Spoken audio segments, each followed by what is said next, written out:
Thank you for joining us and welcome to Business Incorporated. I'm Chimeze Obi Iwag. We'll begin the show with the intraday numbers. And in Africa, most major markets we track here were in the positive territory except Nigeria's index, which lost 0.22%.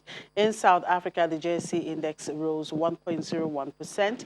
Egypt's index advanced 0.85%, while Kenya's index closed positive on Monday.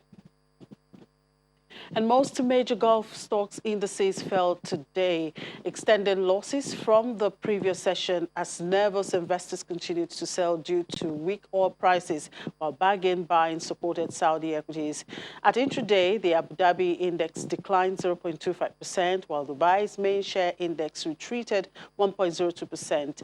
The Qatari index slipped 0.91%, with Qatar's Islamic Bank losing 2.5% and Qatar Fuel Company easing 1.2%. Saudi Arabia's benchmark index, however, gained 2.07%, with all the banks rising. In Europe, markets advanced this morning following a positive lead set in Asia after Chinese manufacturing data rebounded in March. Let's bring in Conrad Bosen now from Frankfurt Stock Exchange to tell us more. Hello, Conrad. Good afternoon. Good afternoon, Chimi. Good to see you again. Well, it's the last trading day of this first quarter of 2020, which started out strong for the stock market, but then came the pandemic. Where do we stand right now?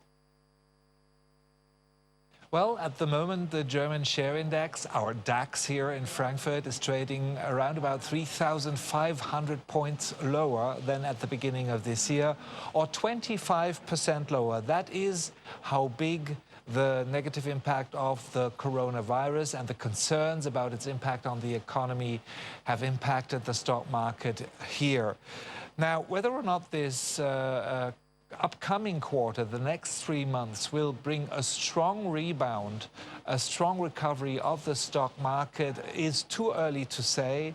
An overwhelming majority of news and statements coming from companies at the moment are about scrapping dividends, scrapping forecasts, delaying general shareholder meetings, or talking about difficulties getting financing. So the situation at the moment in business, in the economy here, is not so that long-term oriented investors would really want to base optimistic investment decisions on them. Now, Germany's economic experts are saying that a recession is unavoidable in the next quarter. What are the expectations in Frankfurt? How bad will things get? Well, the worst-case scenario by the Council of Economic Advisors to our government is a contraction of the economy this year by 5.4%. That's the worst-case scenario. It's still not as bad as during the last Great Recession of the year 2009. And many hopes are among economic experts, also among, if you talk to traders here at the exchange, that after the coronavirus will be contained, we will see a strong rebound of the economy. Of course, the coronavirus has to be contained first, and of course the country must pay attention that it does not return to normal too early, because there is the risk of a second wave of the coronavirus hitting our country if we, are too early returning to normal. Also, of course, this hope is still, there are a lot of question marks attached to it. The high amount of debt that Europe is taking, Italy's state government debt is expected to reach 150% of gross domestic product this year. In normal times, this would absolutely be considered unsustainable.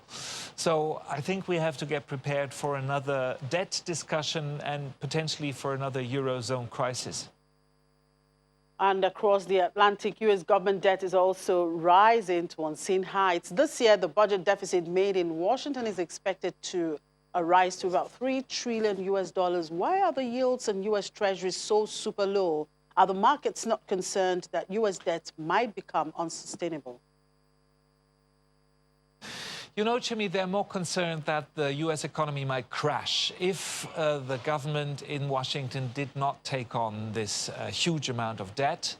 And also, you know, according to the textbooks, even the amount of debt that the United States had before the corona crisis, which was up to 2 trillion US dollars, a budget deficit of 2 trillion US dollars, even that, according to the textbooks, would have been considered unsustainable. But I have to say, yields and the economy is not acting according to the textbooks with such high deficits, with the federal government in Washington taking on so much debt. This normally would, you know, trigger inflation. It would make interest rates rise, but this has not happened. So also now with this renewed amount of debt, a majority of economists is convinced that what's not going to happen is that we are going to see inflation soon. On the contrary, the concern at the moment is still deflation. So this is the moment to do for a government what it can to prevent American businesses and American consumers from failure. All right, thank you very much, Conrad. Let's continue to track the market. And in the meantime, enjoy the rest of the day.